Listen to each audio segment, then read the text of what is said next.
আজকে আমরা অষ্টম শ্রেণীর ভূগোলের যে দ্বিতীয় অধ্যায়ের অগ্নুদ্গম টপিকটি রয়েছে সেখান থেকে যে প্রশ্নগুলি রয়েছে সেগুলি নিয়ে আলোচনা করব।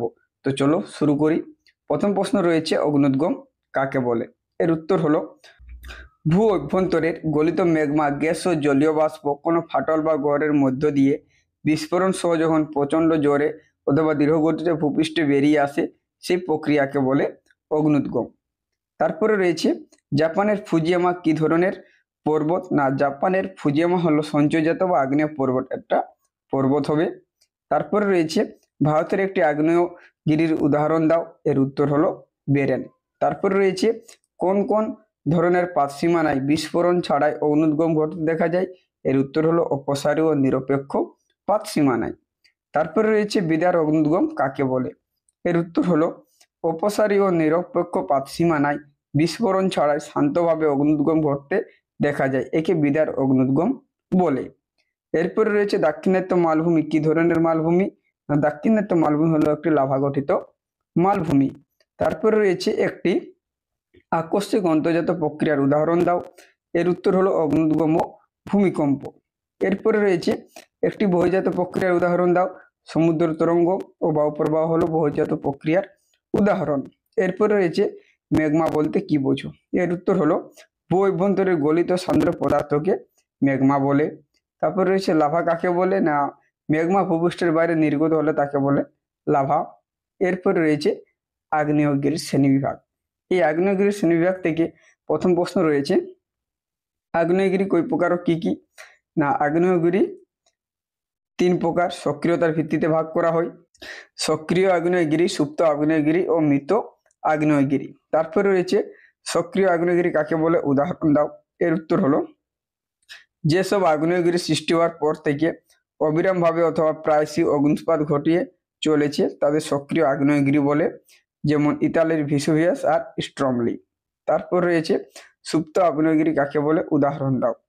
যেসব আগ্নেয়গিরি একবার অগ্নুৎপাতের পর দীর্ঘকাল নিষ্ক্রিয় থাকে তাদের সুপ্ত আগ্নেয়গিরি বলে, যেমন ইন্দোনেশিয়ার ক্রাকতোয়া। তারপরে রয়েছে মৃত আগ্নেয়গিরি কাকে বলে, উদাহরণ দাও।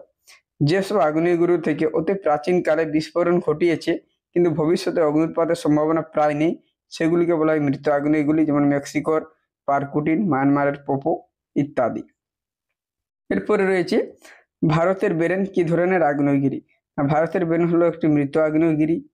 এরপর রয়েছে ভারতের বেরেন আগ্নেয়গিরিতে 1952 খ্রিস্টাব্দের পর 1991 খ্রিস্টাব্দে আবার অগ্নুৎপাত ঘটে দেখা যায়। তারপর আর অগ্নুৎপাত দেখা যায়নি, এটা কিন্তু মনে রাখবে। তারপরে রয়েছে কি। না, ইন্দোনেশিয়ার আগ্নেয়গিরি থেকে গাঢ় এক প্রকার লাভা নির্গত হয়।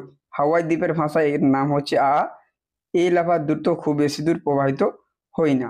তারপরে হচ্ছে পাহহ কি।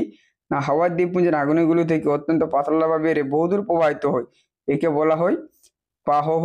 আর এই লাভা বেড়ে বহুদূর কিন্তু প্রবাহিত হয়। এরপরে রয়েছে আমাদের ভূমিকম্প। ভূমিকম্প থেকে প্রথমে রয়েছে ক্যালিফোর্নিয়ার সান ফ্রান্সিসকো বসবাস করার জন্য ঝুঁকিপূর্ণ কেন। ক্যালিফোর্নিয়ার যে সান ফ্রান্সিসকো শহর রয়েছে সেখানে বসবাস করার জন্য অতটা ঝুঁকিপূর্ণ কেন। না, ক্যালিফোর্নিয়ার সান ফ্রান্সিসকো শহরটি অ্যাড্রেস সেঞ্চুরির উপর অবস্থিত। এই অঞ্চলে পূর্ব প্রশান্ত মহাসাগরীয় পাত এবং উত্তর আমেরিকা পাশাপাশি অগ্রসর হওয়ার ফলে সংলগ্ন অঞ্চলটা ভূগাঠনিক অত্যন্ত অস্থির, প্রায়ই এখানে ভূ আলোড়ন ভূমিকম্প ঘটতে থাকে। এরপরে হচ্ছে ভূমিকম্পের কারণ লেখো। ভূমিকম্পের যে কারণগুলি রয়েছে, ভূমিকম্পের প্রাকৃতিক কারণ রয়েছে আর রয়েছে কৃত্রিম কারণ। এই দুটো লিখে নেবে, এগুলো আমি আর মুখে বলছি না। তারপরে রয়েছে ভূমিকম্পের কেন্দ্র কাকে বলে। না, ভূপৃষ্ঠের নিচে ভূ অভ্যন্তরে যে স্থান থেকে ভূমিকম্পের উদ্ভব হয় তাকে ভূমিকম্পের কেন্দ্র বলে। তারপরে হচ্ছে ভূমিকম্পের উপকেন্দ্র কাকে বলে। না, ভূমিকম্পের কেন্দ্র থেকে ঠিক উল্লম্ব দিকে ভূপৃষ্ঠের যে বিন্দুতে প্রথম ভূমিকম্পন এসে পৌঁছায় তাকে বলা হয় উপকেন্দ্র বা এপিসেন্টার। ভূমিকম্পের তরঙ্গে ক ভাগে ভাগ করা যায়, 3 ভাগে রয়েছে পি তরঙ্গ, এস তরঙ্গ, এল তরঙ্গ। প্রত্যেকটা প্রাথমিক তরঙ্গ, দ্বিতীয় পর্যায়ের তরঙ্গ আর একটা রয়েছে পৃষ্ঠ তরঙ্গ, মনে রাখবে। ভূমিকম্পের কোন তরঙ্গ সব ধরনের মধ্য দিয়ে যেতে পারে, পি তরঙ্গ। ভূমিকম্পের কোন তরঙ্গ কেবলমাত্র কঠিন পদার্থের মধ্য দিয়ে যেতে পারে, এস তরঙ্গ। ভূমিকম্পের কোন তরঙ্গের জন্য সবচেয়ে বেশি ক্ষয়ক্ষতি হয়, লাভ তরঙ্গ ও রেলে তরঙ্গ। এই দুই প্রকার পৃষ্ঠ তরঙ্গের জন্য সবচেয়ে বেশি ক্ষতি হয়। কোন যন্ত্রের সাহায্যে ভূমিকম্প মাপা হয়, না সিসমোগ্রাফ। তারপর রয়েছে কিসের সাহায্যে ভূমিকম্পের তীব্রতা মাপা হয়? না রিক্টার স্কেলের সাহায্যে। তারপর রয়েছে কিসের সাহায্যে ভূমিকম্পের ক্ষয়ক্ষতি মাপা হয়? না রিক্টার স্কেলের সাহায্যে ভূমিকম্পের ক্ষয়ক্ষতি মাপা হয়। এরপর রয়েছে রিক্টার স্কেলের সর্বনিম্ন সর্বোচ্চ মাত্রা কত? না সর্বনিম্ন মাত্রা 0 এবং সর্বোচ্চ মাত্রা হলো 10। তো এই ছিল আজকে তোমাদের দ্বিতীয় অধ্যায় থেকে বেশ কিছু গুরুত্বপূর্ণ প্রশ্ন উত্তর।